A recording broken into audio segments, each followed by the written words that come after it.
মুখ্যমন্ত্ৰী হিমন্ত বিশ্ব শৰ্মা ডাঙৰীয়া কথা বেকা কৰাত এক্সপাৰ্ট, কথা টুইষ্ট কৰা এক্সপাৰ্ট। আৰু এইটো নতুন কথা নহয়, পুৰণি কথা। ৰাহুল গান্ধী ডাঙৰীয়া বডি ডবল কোৱা নাছিলে নেকি? মোৰ সম্পৰ্কত ISI কথা কোৱা নাছিল। তো বাস্তৱ কথাটো বেকা কৰি কেনেদৰে বিভ্ৰান্তি মানুহক পেলাব পাৰে, সেয়া হ'ল তেওঁলোকৰ উদ্দেশ্য।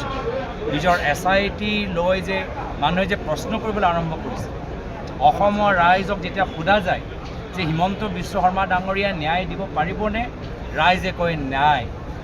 এগৰাকী বিধায়ক এবাৰ নহয় 3বাৰ সুধিবলৈ হ'ল, আৰু 3বাৰ আপোনালোকৰ কেমেৰাত প্ৰকাশ হ'ল যে ৰাইজে আস্থা নাই হিমন্ত বিশ্ব শৰ্মা ডাঙৰীয়াৰ ওপৰত। তেওঁৰ ওপৰত যথেষ্ট হেঁচা, বিজেপি ভিতৰত তেওঁৰ সলনি কৰালৈ চিন্তাৰ চৰ্চা আৰম্ভণি, আৰু সেইকাৰণে বিভ্ৰান্তি, মিছা কথা, মিছা অভিযোগ, অপপ্ৰচাৰ সেইখিনি তেওঁলোকে কৰিবলৈ আৰম্ভ কৰিছে।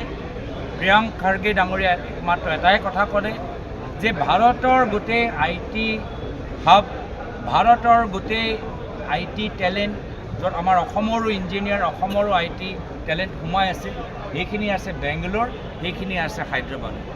কিন্তু দুটা ঠাইত কংগ্ৰেছ চৰকাৰ থকাৰ বাবে বিজেপিয়ে এটা ডাঙৰ আঁচনি সেইখন ৰাজ্যত থকা আমাৰ ভাৰতৰ ইঞ্জিনিয়াৰিং টেলেণ্টক আৰু বিভিন্ন কোম্পানীক সেই সুবিধাটো দিয়া নাই।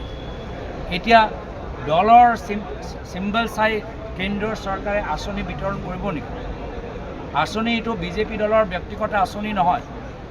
ইয়াত যেনেকৈ কয় যে অৰুণোদয় বিজেপি কৰিলে অৰুণোদয় পাবা, তাত মোদীয়ে কৈছে বিজেপি চৰকাৰ থাকিলে কেন্দ্ৰীয় চৰকাৰ আঁচনি পাব। এইটো কি হৈছে? আমাৰ আপোনালোকে ভাৰতৰ য'তে যায় তাতে গৈ মানুহে কয় যে যেতিয়া আপোনালোকক সোধে যে আপোনালোকৰ ক'ৰ পাইছে, আমি কওঁ আমি অসমৰ পাইছোঁ।